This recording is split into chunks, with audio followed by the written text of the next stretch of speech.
La parole est à présent à Madame Anne Genetet, rapporteure de la Commission des affaires sociales.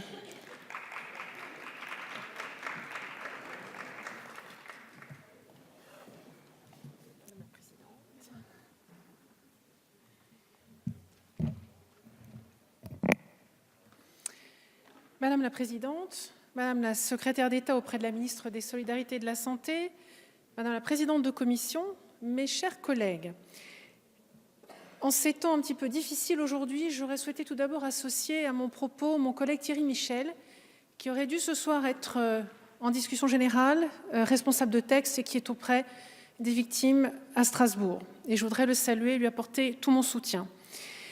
Et je voulais commencer, malgré les temps particuliers que j'évoquais maintenant, par vous annoncer un heureux événement qui vient d'avoir lieu il y a quelques semaines.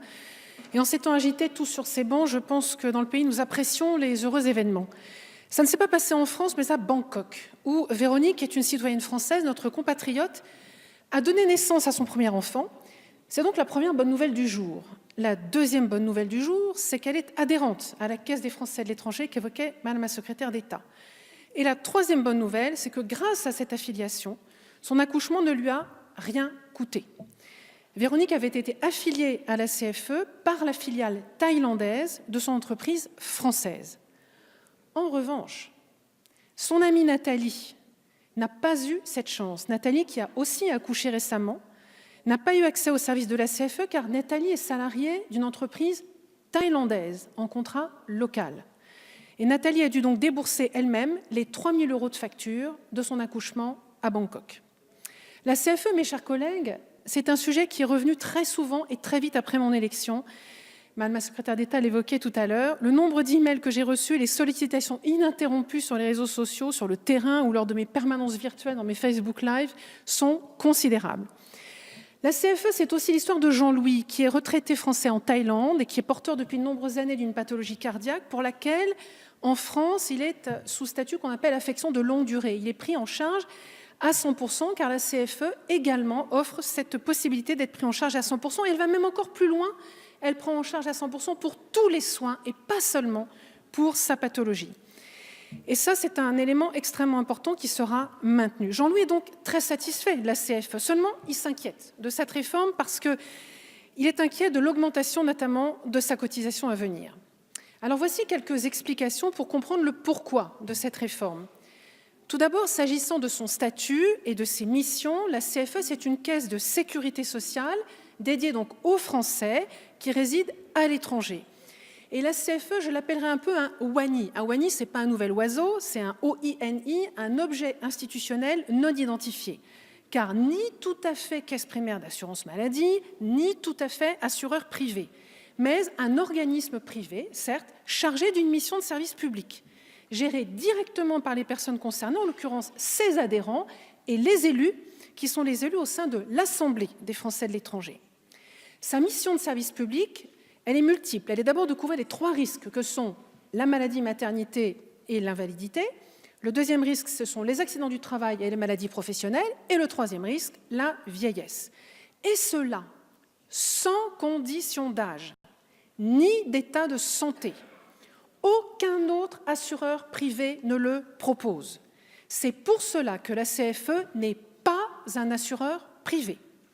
Mais sa mission de service public, elle est aussi d'être accessible aux plus démunis et cette mission sera maintenue. S'agissant de sa raison d'être, il faut revenir à sa création en 1984. Il s'agissait de répondre à l'époque aux besoins des entreprises françaises qui voulaient envoyer leur cadre, qui voulaient proposer la continuité de notre système de protection sociale à leurs salariés expatriés.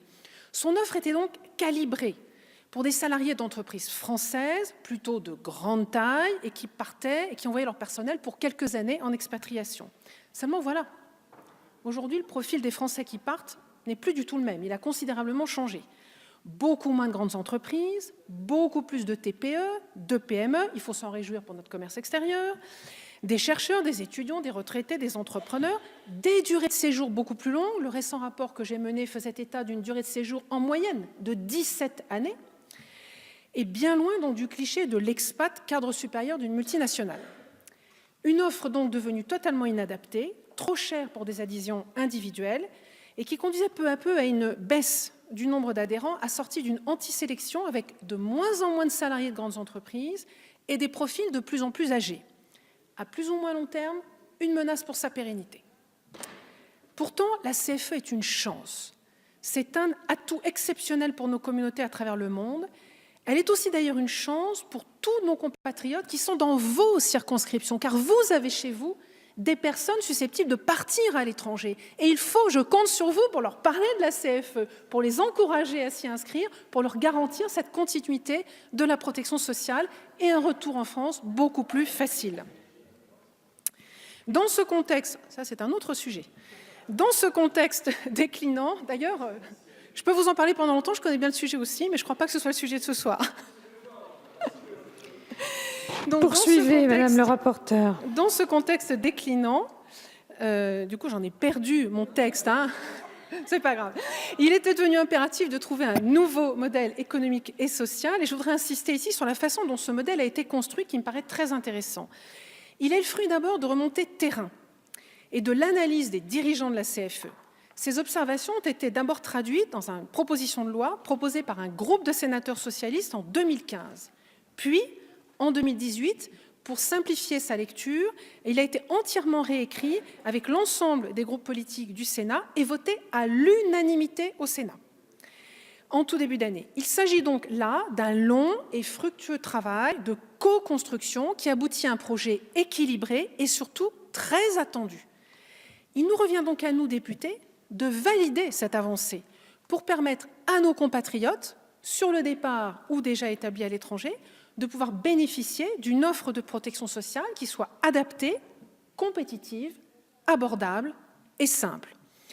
Ainsi, mes chers collègues, je vous invite à voter cette réforme et pour tout vous dire, j'espère qu'elle pourra faire l'objet, comme au Sénat, d'un vote à l'unanimité, car cette réforme est une première étape indispensable sur le chemin de la création de la CFE du XXIe siècle, une CFE plus moderne, répondant à l'évolution des besoins et des attentes des Français en mobilité internationale.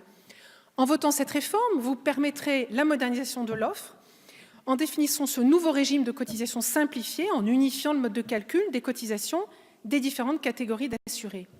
Et en votant cette réforme, vous permettrez aussi la modernisation de sa gouvernance, qui supprimera la distinction entre catégories de représentants d'assurés au conseil d'administration, et en instaurant aussi, je tiens à insister dessus, en instaurant donc la parité entre les femmes et les hommes au sein du conseil d'administration. En votant cette réforme, vous confirmerez également les recommandations édictées par l'Inspection générale des finances et par l'Inspection générale des affaires sociales qui, dès juillet 2015, avaient proposé une transformation tout en recommandant qu'on ne la transforme pas en organisme privé d'assurance, ce qui est le cas de ce projet. Et en votant cette réforme, vous permettrez à davantage de nos compatriotes d'avoir accès à une protection sociale. Les Français qui résident hors de France et qui sont sans filet, croyez-moi, sont bien plus nombreux qu'on ne croit, avec souvent des situations tout à fait inextricables lorsqu'ils ne sont pas assurés. La CFE rénovée, elle est aussi pour eux. Et en votant cette réforme, vous soutenez l'ensemble de nos communautés à l'étranger et avec elles nos talents, nos entreprises exportatrices, notre balance commerciale, nos chercheurs, nos étudiants. Finalement, il s'agit tout simplement de notre influence française dans le monde. Mes chers collègues, à l'instar du Sénat, je vous invite donc à voter ce projet à l'unanimité, j'espère, des groupes politiques.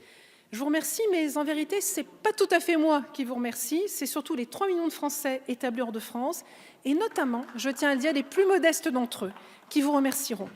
Et je voudrais terminer mon propos sur une citation de Victor Hugo qui me semble résumer parfaitement la CFE du XXIe siècle. « La fraternité n'est qu'une idée humaine, la solidarité une idée universelle. » Je vous remercie. Merci, Madame le rapporteur.